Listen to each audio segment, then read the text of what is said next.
It seems like the wrong time of year to be sowing seeds because I'm wearing a cowl neck sweater and it's freezing, but this is actually the right time of year to be sowing hardy annuals. If you saw my Instagram post, I am going to be growing a lot more cut flowers this year than I ever have in the past. I've been doing more flowers the last couple of years, but this year I want to go really big with the cut flowers. So I thought it would be fun to show everything that I'm planting right now, particularly my hardy annuals. And I should probably give a garden update with how my winter garden is doing right now, but that'll have to be another day because this is what I'm excited about doing today. First, I'll show you the things that I am sowing inside. I ordered quite a few seeds from Botanical Interests. They have really fun packaging, which is always a perk. Had this little insert. Their seed packets are very beautiful, and the neat thing that they have is that inside their seed packets, they have a lot of growing information. First, I'm going to show you the seeds that I have started indoors in trays. First, I have snapdragons. I'm growing a mix because I don't have enough space to grow huge amounts of flowers. So I want to have a more variety, even though I have a small space. So it's not worth it for me to buy big packets of just single colors, except I did do that on a couple. It was purple ones. What can I say? Yarrow, the Colorado blend. Yarrow is actually a perennial. I will be trying to get that to perennialize in my yard. And then I won't have to worry about it. Here's one of the ones I just bought a single color. Is these really cool Black Knight Scabiosa. I love that color. Calendula zeolites. And also I had some seeds from a seed swap that are Kabluna. And I think that Kabluna is also supposed to be a good variety of calendula for cut flowers. I'm growing Cerinthe or honeywort,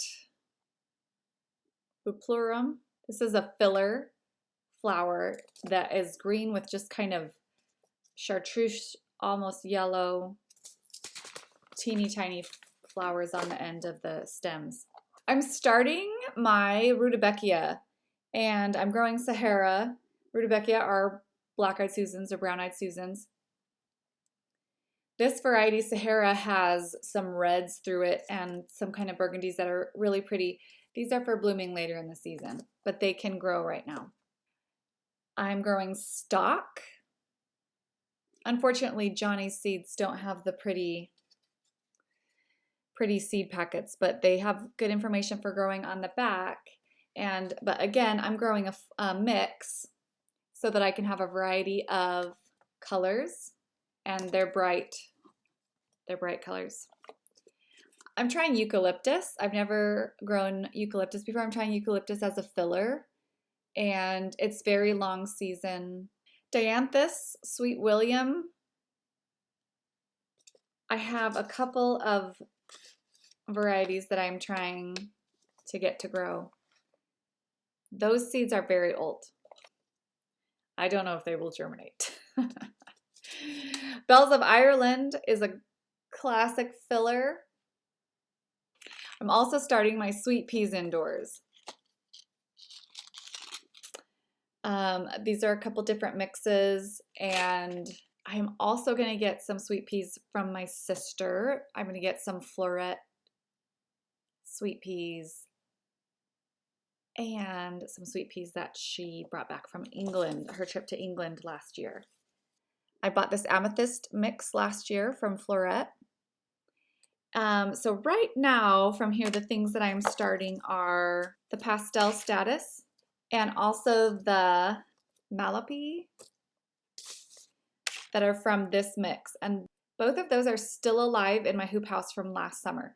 I did not get them flowering yet because we moved late, and then I planted them in too much shade. I didn't think it was quite as much shade, so they never bloomed last year, but I transplanted them at a point in the summer, and they did much better in their new spot, but they never bloomed. But they're both still alive in my hoop house. So those are both ones I know I can get out there and growing early.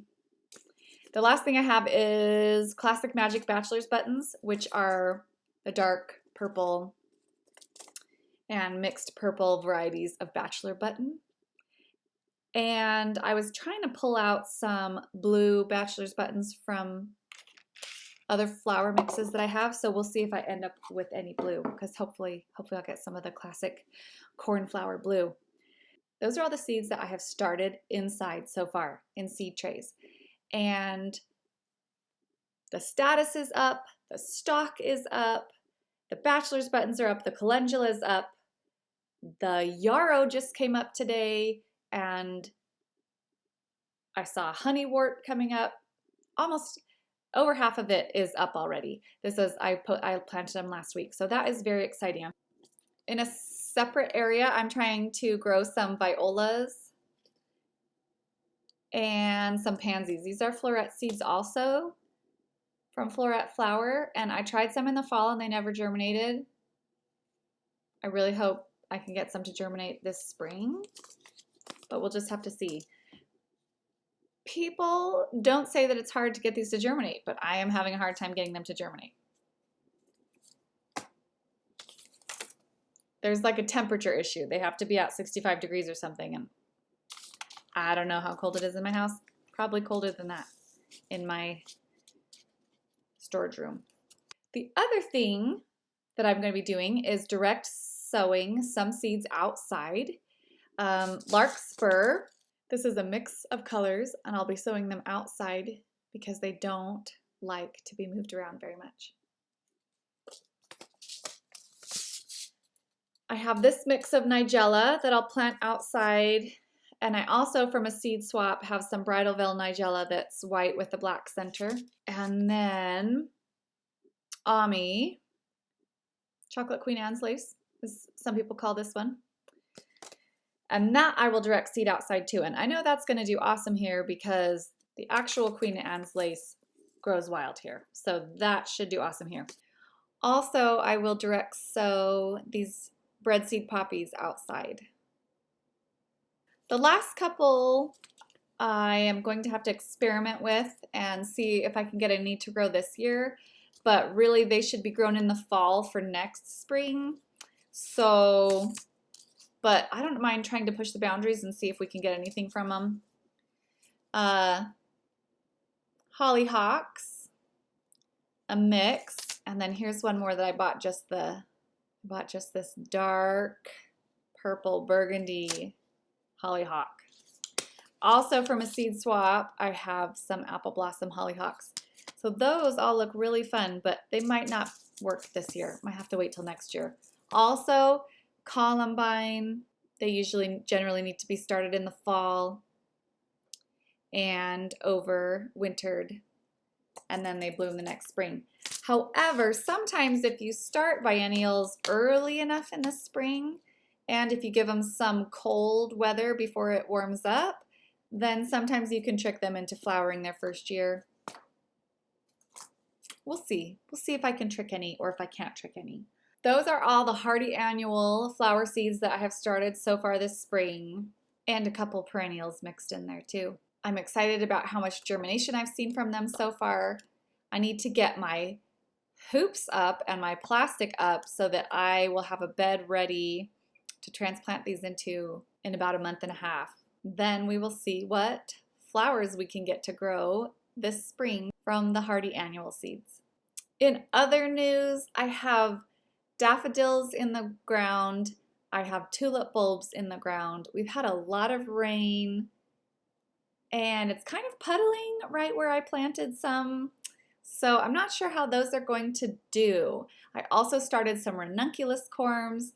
They were sprouting 9 days after I soaked them. So I am excited to see how those go this year. I'll be back soon with an update on what's going on in my vegetable garden right now in the middle of this cold, dreary winter. But until then, happy growing. Until next time.